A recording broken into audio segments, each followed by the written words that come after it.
I'm waiting for Subaru's head to roll.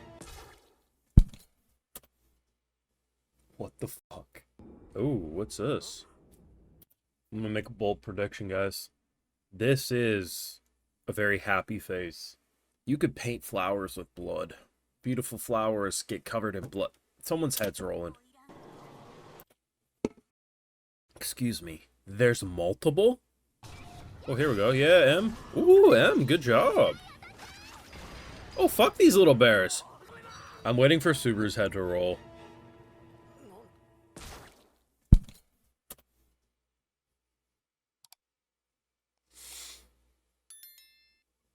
What the fuck?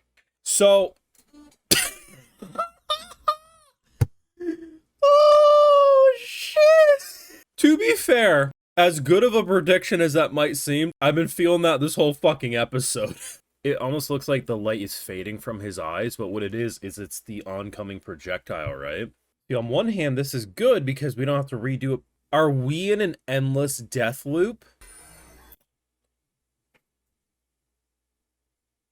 No. No, no, no, no, no, no.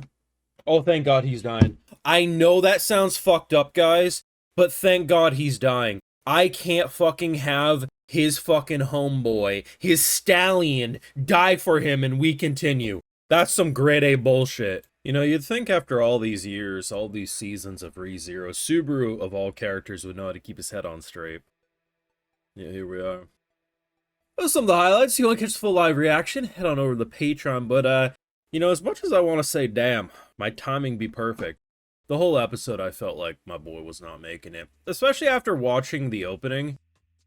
There's like a montage of 20 of his deaths and he's running through it. If this was another show, maybe you could say it's just foreshadowing to make you worried, but the actual... No, it's just trying to make you worried, but it's not going to do it, right? This is ReZero. And there's something about this season of ReZero that makes me feel very similar to the first season. Not in the way that, like, characters behave the same, but there's something in the water, there's something about the atmosphere that it just is like, oh man. And if you remember, Season 1, in the early stages, we didn't get very far before looping. And I think the one thing that I wasn't really prepared for was the instantaneous looping. Like, the only way this would be worse for Subaru is if he was on a guillotine, and every time he respawned, he saw the blade come down. Like, that's, I think, the only way it gets worse. Like, there's definitely things that he adjusted for, and I think it does show the growth he's underwent, because if this was Season 1 Subaru, hell, maybe even Season 2, as soon as you respawn, he would have been freaking out. Immediately, they end up in this chase scene because one of their beasts ends up, you know, howling at Yogi Bear, which causes a whole thing to happen. So naturally, in the middle of a chase, you're trying to convince people, hey, maybe we shouldn't go to the tower, maybe we should do a detour, right? Characters are naturally going to have their kind of fight or flight instincts kick in. Some characters are going to want to trust in Subaru, others are going to say, well, I don't have as much of a connection to Subaru, I also have to do what I think is right. Amelia standing up for Subaru makes sense because, of course, Amelia would at this point in time. Season 1 Amelia would have acted like Ram did. No, you're overreacting. We need to do this. I think they're doing a really good job with all the different personalities we're working with. I ain't gonna lie, though. If my boy has to continuously restart at this fucking point, I would lose my mind. A little finger fucking mouse sounds, it's like just annoying ASMR. I'd lose my fucking mind. I have to think about my death, and then I always just hear the same little... Oh, I'd fucking go crazy. The thing that is consistent is no matter what he did, whether they charged straight towards the tower, they tried to move away, they tried to dodge, hell, we even do a fucking magical barrier blast, which causes the world... We always get sniped in the head, seemingly. Now, at the end of the episode, he didn't get sniped, but he did get swallowed up by the ocean, basically. It is not a good day to be Subaru. The thing, too, that's crazy is no matter what we change, it was always targeting Subaru. And if you watch the very end of the episode, the smile of, I found you. Now, initially I'm thinking it's because he smells like a witch. Right? I'm thinking maybe that's why. Whatever self-defense, maybe it's a character, whatever it is, we're targeting Subaru specifically because of his scent.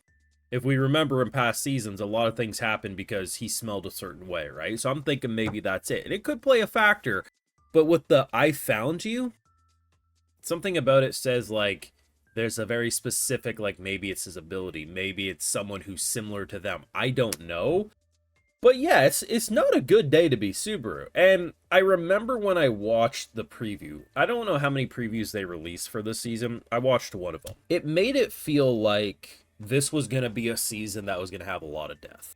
There was a lot of Subaru suffering on the ground, seemingly, and a lot of characters that Subaru would probably have to see die. And I'll be honest, this episode had a moment like that. I was actually glad Subaru died. I know, Brandon, how could you want Subaru to die? But when I see my best stallion get shot for us, I'm very happy we're bleeding out too. Like, there's just some things I just don't want to deal with, and seeing a homie like this take one for the team, I'm very happy we went with it. Because if we had to continue from this loop, and we just had to just say, you know what, dead, I'm not ready for that, you know? Fuck that. That actually hurt me. I got a little teary-eyed, I ain't gonna lie. When I saw this, I was like, damn. Man's best friend in the world of ReZero. The thing that you have to appreciate, and I generally think a lot of ReZero fans don't give Subaru the credit he deserves, and it was really weird in the early stage. Like, I think maybe he gets more credit these days. Like, I think last season kind of changed the tune of ReZero fans. But when Subaru used to get, you know, criticized for being a crybaby, or, you know, he needs to just man up, he needs to do... How is anyone gonna logically think reasonably when all you do is endlessly suffer and you have to redo relationships? The big reason he was more sane in the previous season is because he didn't have to redo a shit ton of progress every time. And, like, yeah, he does have to still redo progress, but you're not starting from scratch with Amelia after building up weeks of fucking emotional development with her, and then you have to restart and she doesn't know who you are anymore, right?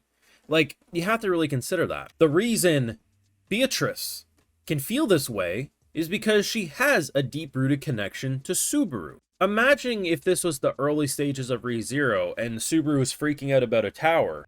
No one's going to be crying for him. They'll be like, oh, fuck, what happened, right? But for Subaru, that's how he would feel. And I don't understand what it is about shows like these. Like, I get it does initially connect people in because, oh my god, a lot of bloodshed, a lot of this, that, and the third. But it's like, there's something about people not understanding that when you're put into a situation, you have to observe it from a character's point of view, not an emotionally regulated person behind a computer screen. You in this situation will do worse than Subaru. 1 out of a billion people on this earth might do better than him. You have to consider this is written to be a character that's going to drive a show forward, but 2, the fact that he can think about his head getting blasted off or who he just saw die, and he's still able to say, you know what, maybe I'll try my little ghostly hands to calm the beast down so maybe everything doesn't target us initially. He's actually adjusting, and the only reason he can adjust as well as he did in this episode after dying multiple times is because of the dozens upon dozens of brutal deaths that he's experienced up to this point. If this was season 1 and this was his first interaction, you know, like the first like handful of arcs, and every episode he started off like pulling his hair out, bashing his head into the wall, I would completely understand, because why wouldn't he? Do you remember when he lost his mind in season 1 and he was bedridden and he was going crazy? There was at the time some people who really got on his ass like, whoa, he needs to man up. And these are the same people that if they were on the streets and they saw someone getting robbed, they wouldn't do anything. But then they have the audacity to complain that the character's not manning up in a life or death moment like this. Make it make sense. Great episode, though. I think it really flexes Subaru's development over the years.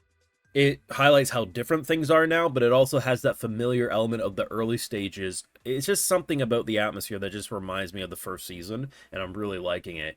Your thoughts down below, theories if you got any. Drop a like, of course, show your support, subscribe, ring that bell, and my Patrons where you can catch those full live reactions in all their glory and other exclusives, because I love to give those video shoutouts, because without my patrons, you won't get these YouTube videos at all. Alright, so today we got Thrilled Access, SW Me, Ginger King, Nano Dog, Durhosh, Franklin Greenway, Hikari Lounge, Fletchbringer, and Clasher. So I appreciate the support. Please take care, and y'all have a good one.